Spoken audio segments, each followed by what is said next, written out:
I don't know, I haven't got, yeah, Yeah, perfect. there we go. So hi everyone, I'll just do an introduction for new people that might have joined. Welcome to our first Student Central webinar. Um, things have changed since the last academic year, and I suppose now online learning is becoming a big part of your degrees. So um, this webinar will help you and the next few in the series. So there's 8 running every week, Thursdays at 2, with myself and Keeva, um, bar study week. So we'll go through a few kind of things today. We'll go through, I suppose, transitioning to third level is kind of the theme of it. But I suppose in that we'll look at how to study from home, and the different tips and techniques that I suppose they're simple enough to when you think of them, but actually and putting them into practice, it will help you. And then also how to communicate with lecturers. Some of you mightn't have engaged with lecturers before, so like what's the correct way to communicate with them, and then also just other things to get you engaged with university life. So first of all, my name is Aoife Mulrooney. I'm an assistant psychologist in Student Central in the Disability Office in Maynooth University, and we also have Keeva. Hi everyone, my name is Keeva and I also work with Aoife in Student Central. Great. So it's fabulous that you're here. We weren't sure how the uptake would be, but this is great. So the first of all, we'd just like to congratulate any first years that are with us to get into Maynooth University. You should be really proud of yourself. And it's an amazing achievement, and it's a new kind of chapter. For current students that already have been here, I suppose, well done on getting to another year. And I suppose it's going to be just a bit different compared to last year, but hopefully you might be getting used to the online learning space. So yeah. So leaving school and starting college is a big step, and even when you're starting a new year, when you're going from first to second year, second to third year, when you're in your final year, it feels like a new kind of step, and a new kind of um, a new challenge, I suppose. So you're leaving something familiar and moving completely new to something completely new. And it might be a bit scary and nerve-wracking, but I suppose these feelings are completely normal.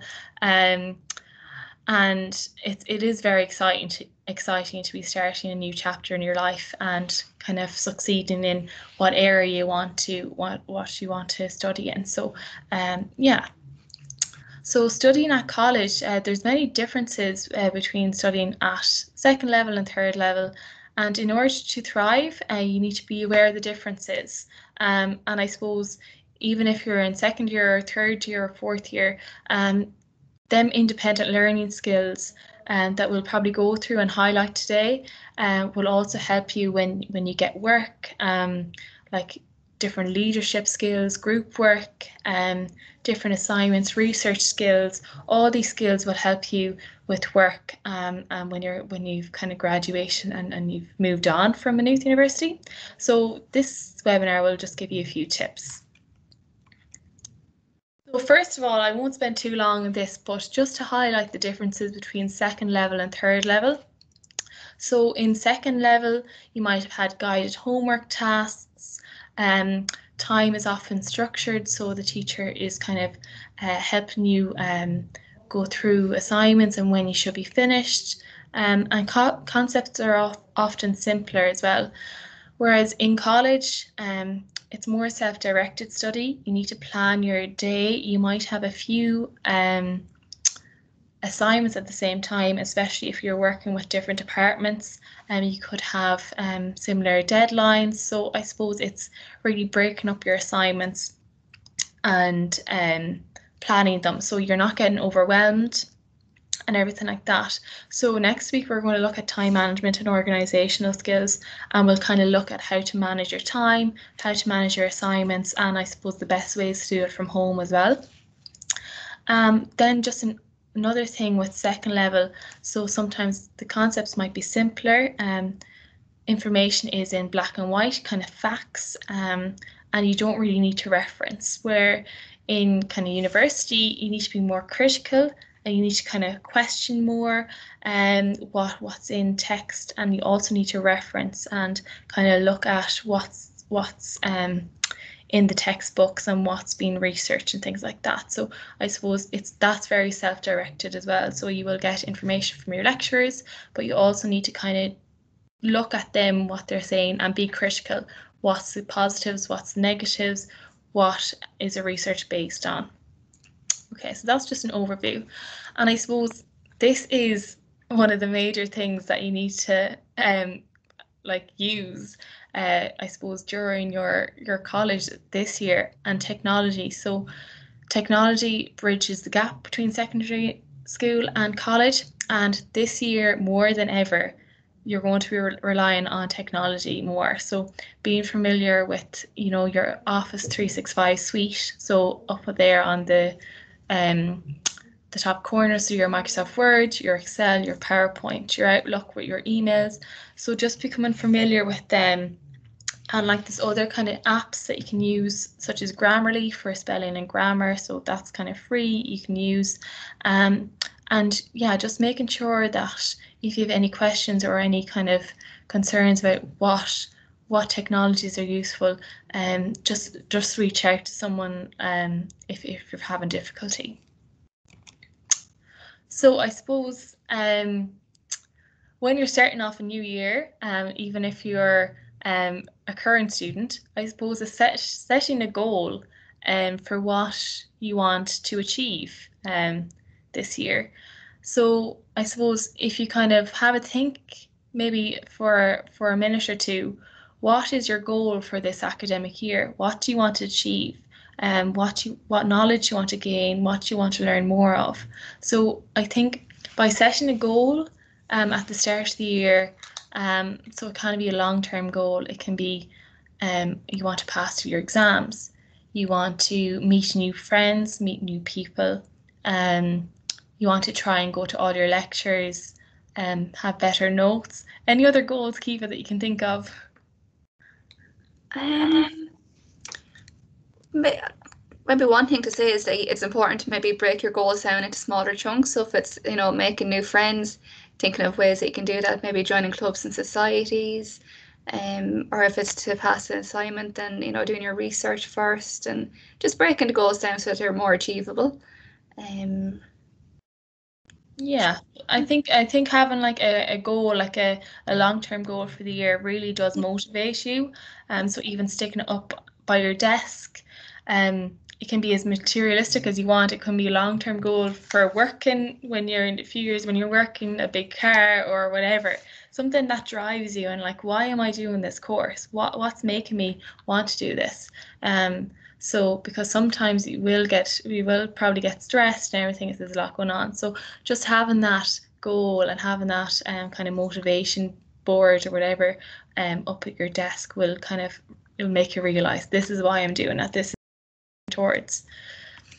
So the big thing of studying from home, and I think that's the topic for today really. So it can be absolute bliss. You can wake up and make some coffee, have your breakfast, and chill out in your pajamas. Maybe watch a bit of Netflix as well. I know students love a bit of Netflix, and even myself, I'm guilty of it too. So that is until you realise you barely got anything done. So I suppose it can sound really fantastic at the start. I know when the college closed, I was like, oh, it'd be lovely to work from home for a while. But now, since it's 6 months down the road, I'm in the office today, but it's very hard to get motivated and get things done when you're in the same kind of space, when you're not going to lectures physically, when you're not meeting your friends, not meeting your peers to kind of motivate you, because your kind of support, what are you doing for the assignment, what are you doing for this, can really help you motivate you and guide you. Does anybody have any kind of, how are you finding studying from home in general? Are you finding it difficult? Are you finding it easy?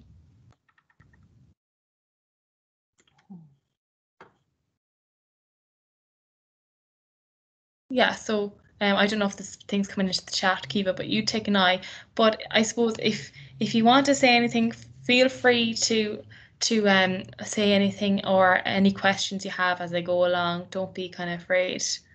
We have one comment that it's okay so far, which is really good. That's really positive. Good, yeah. So, and I suppose there is kind of difficult days as well, that like it's very hard to study from home, and we're not saying it's easy. So, it's great that if it's going good, that's brilliant. Yeah.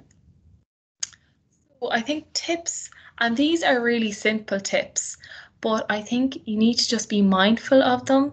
And you're like, oh, there, I do that anyway. But like, I think if you just take maybe one at a time or build on them, um, they can be really useful. So there's just 8 here. So the first one, and it might be the most obvious one, is setting a routine. So having a routine is a great way to stay on top of things, and it does make you feel more relaxed. So going to bed at the same time, waking up at the same kind of time, having your basic routine for getting up, getting ready, and then cleaning your study space is a great way of just kind of getting ready for the day and getting started with your study. And it will make it easier on focusing on the task. So study is important, but it's also important to include other activities in your routine as well. And I suppose that's something next week, Keeva, we'll be looking at it more so how to create a study routine, how to manage your time and everything like that. So I suppose maybe be mindful of that before next week and see how session routine is going, if it's going good, if it's going bad. And then next week, if there's any kind of issues or anything that you want to discuss or any ideas that we have, we can give them to you. And I suppose this kind of overlaps with next week too, Keeva. So creating a timetable. So it helps organize your time, schedules your breaks, and is especially useful when you have multiple subjects to study for. So I suppose there's kind of a list of how to make your study timetable, and kind of making sure you're meeting all your assignments and getting to all your lectures as well. But I suppose the one thing with studying from home is that you're looking at a screen for an awful long time, and I mean like a 5-minute break if you have two lectures back to back, making yourself a cup of coffee or tea, having a bit of a walk, getting some fresh air, and I suppose breaking up so you're not sitting down looking at a screen because it's very severe in your eyes and your mind as well and your brain. It can be quite heavy as well. So making sure that you're setting limits for yourself with screen time and putting that into your timetable, which we'll look at next week as well. Yeah, so setting reasonable limits for study time as well. So what time are you going to start studying and what time are you going to finish? Just like a job, just like we finish at 5, sometimes 5:30, Keeva.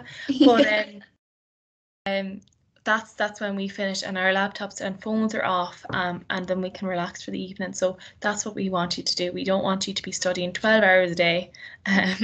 We need to have a life as well. You're college students. I know it's hard with COVID and everything, but you need to have that kind of time to yourself where you can enjoy yourself.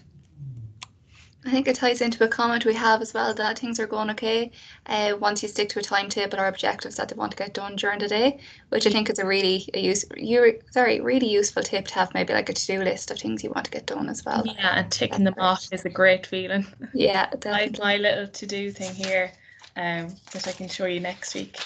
But this is what my little to-do list. I don't know if you can see that. Yeah, no, it's really useful. Yeah. So another thing is choosing a study time that suits you. So every person is different. I'm probably a morning person. Other people are probably an evening person. But you do need to go to your lectures. But I suppose when you're scheduling in study, try and find the most productive time of the day for you so you can get things done quicker. If you're not alert, things are just going to be a bit slower and a bit more draining and you get a bit more tired of doing your assignments when you're not that alert. So try and figure out which time of the day suits you. So this is a big one as well, studying from home, and it's having a designated study area. So whether it's a kitchen table, a desk in your bedroom, if you have a study area, having like a desk where you're with your laptop, good lighting, free from distractions as well. And try and find, I know it's hard if there's other people working from home too, or studying from home, but try and get your own space where you can study and you're not as distracted as other kind of spaces in your house. So having a designated study space, when you're sitting at that space, your mind will know it's supposed to be working. Just like my office in here, when I'm sitting down, my brain is thinking this is when I'm working. When I go home and sit on the couch, that's when I relax. So just having that space will get your brain more focused. So most importantly, keep your study space clean and organized. So I suppose making sure that you have all your stationery, all your materials, have your laptop plugged in before a lecture, being organized that way, that your laptop doesn't die in the middle of a lecture, or most importantly, this webinar. We don't want to lose anyone. Yeah, so just make sure you're clean and tidy, and that'll kind of let your brain focus a bit more and relax a bit more, and not be kind of annoyed with your mess and things. And yeah, so making sure you have good lighting and as well. And this is kind of into that point as well, of having a designated study area. I know it's so tempting if you have your desk in your bedroom or whatever, that's where you study. And it's very tempting to hop into bed and do an assignment or attend a lecture and have your camera off. And it's really comfy. It's really tempting. But I suppose the first thing would be it promotes poor posture and it will decrease your focus. So your bed is associated with a relaxing space with sleep. So once you get into that bed or whatever and studying from it, your brain will automatically think it's resting.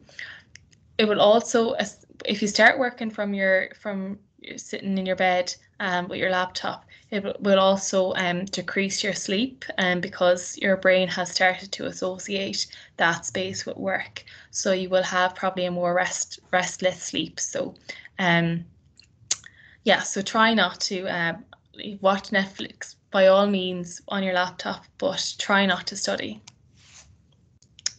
Yeah, so this is just another one, and I suppose it's putting it into your timetable, and I suppose especially when you have a lot of lectures, and it can be exhausting looking at a screen. So just make sure you're fueling your body with good food and you're staying in top form.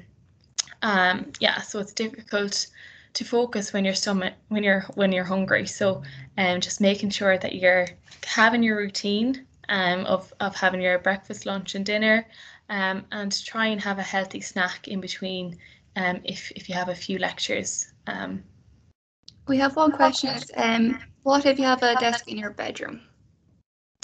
Yeah, I suppose it's having the desk set up for work, and that's your kind of working space, and then making sure you have everything on your desk ready, and light and everything, and then just not be tempted to jump into bed, or maybe have a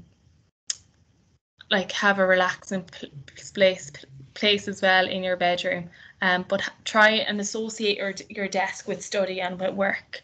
I think that's the most kind of important thing, because a lot of people's study desks will be in their room. Yeah. So trying and even shutting down your laptop and at the end of the day. Yeah, so I suppose that is common. So yeah, just trying to associate your desk with work and your bed with sleep. Yeah, that's the best thing. Do you have any other suggestions? Maybe just tidy away your notes and everything in the evening. Have I think they're called magazine files that you can put your folders into, just so when you're finished your study, it's out of the way. You can't really see it from where you're relaxing, so that you kind of can close that down for the evening and take it out of your focus. It might be a good way to help you relax a little bit more when you finish your study. Yeah, and even at the start, when you wake up, putting all your notes back on your desk, putting your laptop back at the end of the day, putting them away, so you forget about them, because when you're looking at your notes, you're always like, even when you're relaxing and when you're in college, I know for myself when I was in college, oh, I need to do that, I need to do that, and you feel guilty for not doing it when you're taking a break. So if you have it out in your bedroom and you see your laptop, or you see your notes, or you see your assignment half written up, just putting it away, and setting limits for yourself, and it's like, oh no, I've finished now for the day, and put it away, and then bring it back in the morning. Yeah, because when you have an assignment due, you do feel guilty, and it's the normal feeling to feel, but you shouldn't. If you put in the work in, you shouldn't feel guilty. So this is really important as well for online learning, and any type of learning, and even work as well.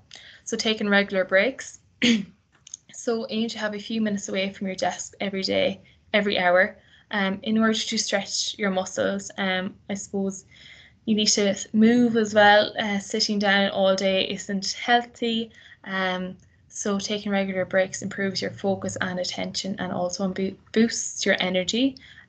So yeah, making sure you take them. If you have like lectures back to back, make sure you get up from your desk, move around, to boost that energy. Your break can be the time you check your phone, make a cup of tea, or even go outside.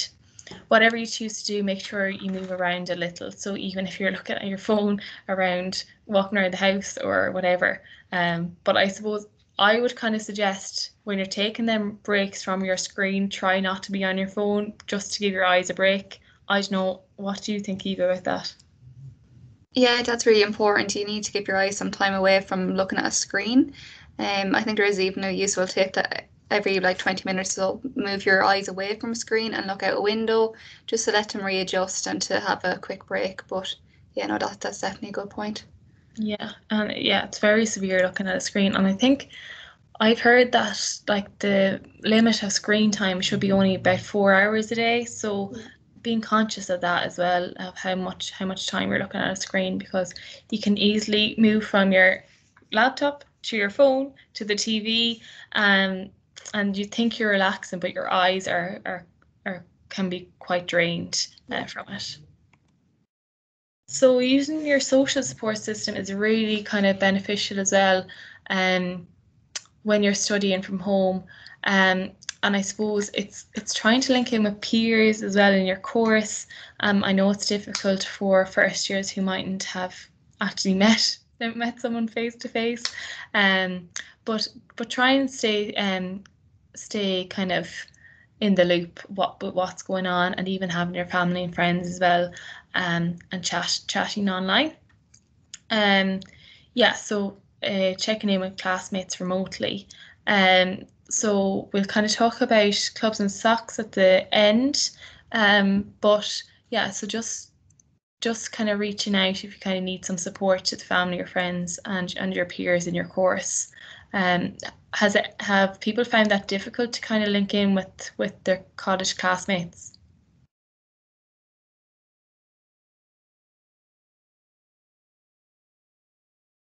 It can always be quite nerve-wracking when you're trying to reach out and talk to new people. Completely understandable. Yeah. Yeah. So yeah, it's a very different environment this year, Yeah. and it can be hard. But like just making sure that me and Keith are here in Student Central, and like lecturers are very helpful as well. But I know with the classmate thing, it is difficult. But we'll kind of talk about clubs and societies at the end, if that's okay. So just another thing on communicating with staff. During college, you may need to communicate with your lecturers, tutors, administrators, and other staff like me and Kiva. So the most communication is through email. So kind of reasons you might need to communicate with staff are if you're absent or ill, if there's any difficulties, issues with disability or difficulties, and queries about assignments or exams, okay? So when emailing staff, you should always use your college email, so your MU mail, that's really important to use. Um, So then I suppose there's a lot of emails coming through this time of year, Kiva, as you know. It's Lots just of really, emails, yeah. yeah, it's just really busy. So just making sure if you've kind of questions about assignments or essays or about lectures, just checking your course handbook. It should be on Moodle. Checking for Moodle announcements, checking the college website beforehand to check if the questions are answered there. There's also student help desk that has been set up last week or the week before. So any kind of general kind of queries about university campus kind of things, you can send them an email. So when you're sending a staff member an email, just making sure that it's a form of professional manner. Be concise and look over your email for spelling and grammar mistakes as well. So if it's the first time you're emailing them, just make sure you use the proper kind of doctor or professor. And then if this is kind of the rule, if the staff member replies less formally, you can use a more relaxed tone like hi and their first name. So I suppose just when you're sending an email, your first line should be formal. Make sure you have your subject line, so the purpose of the email, so extension request, dear to the staff member, making sure that you have your first and last name, your student number, the year of study you're in and what course you're in, and just giving the proper details of what it could be about an assignment, the due date. If you're sick, you might need to attach a doctor's cert. So just making sure that you have all kind of the necessary details so the lecturer or the staff member doesn't need to come back and question anything about the email. So just making sure you have all the kind of appropriate details in there. And then I suppose this is just kind of looking at the two responses that you could get. If you get a dear kind of John with a more formal, with a signature Dr. Richards, then your response would be dear Dr. Richards, okay? So you would keep it formal. If the lecturer replies in a more informal manner, saying hi and signature with their first name, you can start using that informal kind of tone. So just kind of start off with the more formal one, and when the lecturer responds, you can use whatever kind of tone they use. So just engaging in university life this year,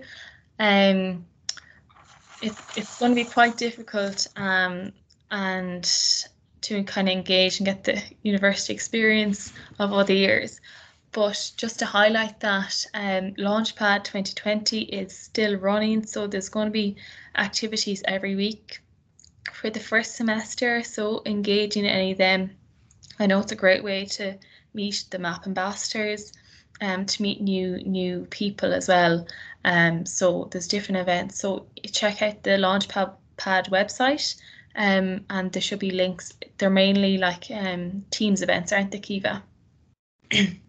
Yeah, I think as managed, it's majorly team events. Yeah. Yeah, and I suppose it's really good to speak to some of the MAP ambassadors who kind of have a good idea of what's going on and giving you tips as well, like student to student kind of peer support, which is great. So there's different things if you want to check out the website to see kind of what you'd be interested in. The Clubs and Societies virtual fair day was on yesterday. I don't know if anybody of you joined anything. If you haven't, you can still join. So the website is mulife.ie, and there's a full range of different clubs and societies for every person. So have a look if you haven't joined. But it's a great way that you can meet new people and get connected to college, because I suppose college is only, we're not expecting you to study all the time. Like, college is an experience, so you need to meet new people and engage and have fun as well. So it's not all dull and gloom studying. Thank you for putting the link in there for MU Life. That's really appreciated. Good. Yeah, so there's loads of different ones. There's clubs like GA, soccer, golf, then societies. There's there's loads of ones. There's normally a society for each kind of arts course. So there's one on philosophy, psychology, what other, like history. There's all the arts courses normally have the society. So even if you're kind of not finding that you know too many people in your course or in your subject, like engaging with the society, and you might meet them through that as well. So yeah, so try and get involved with societies.